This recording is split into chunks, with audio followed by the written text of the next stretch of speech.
Hello viewers, কেমন আছেন আপনারা সবাই? চলুন তাহলে শুরু করি আজকের ভিডিও। আজকে দেখব যে স্মার্ট কার্ডের স্ট্যাটাস কিভাবে চেক করবেন, অর্থাৎ আপনার স্মার্ট কার্ড তৈরি হয়েছে কিনা কিভাবে দেখবেন। এর জন্য প্রথমে যে কোনো ব্রাউজারে যাবেন, যাওয়ার পরে লিখবেন স্মার্ট কার্ড এনআইডি স্ট্যাটাস। লেখার পরে সার্চ দেবেন। সার্চ দেওয়ার পরে আপনার এখানে প্রথমে একটা ওয়েবসাইট চলে আসবে। এই ওয়েবসাইটে ঢুকবেন। ঢোকার জন্য জাস্ট সিম্পলি এখানে ক্লিক করবেন একটা। এই যে দেখুন আপনার ওয়েবসাইট চলে আসছে।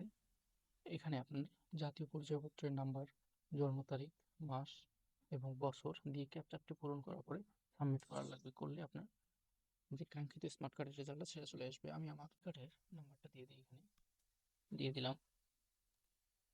জন্ম তারিখ, মাস এবং বছর দেওয়ার পরে এই ক্যাপচারটা পূরণ করে নিন। SMYDW দেওয়ার পরে নিচে সাবমিট বাটনে চাপ দেবেন। চাপ দিলে দেখতে পাচ্ছেন যে চলে আসছে আমার স্ট্যাটাস দেখাচ্ছে কমপ্লিট, অর্থাৎ আমার স্মার্ট কার্ড তৈরি হয়ে গেছে। এবং এখানে বক্স নাম্বার দেওয়া আছে, ক্যাম্প আইডি, ডিস্ট্রিক্ট, উপজেলা, ভোটার এলাকা, কন্ট্যাক্ট অ্যাড্রেস। এইভাবে খুব সহজে আপনি আপনার এনআইডি কার্ডের স্ট্যাটাস দেখতে পারবেন। ধন্যবাদ সবাইকে।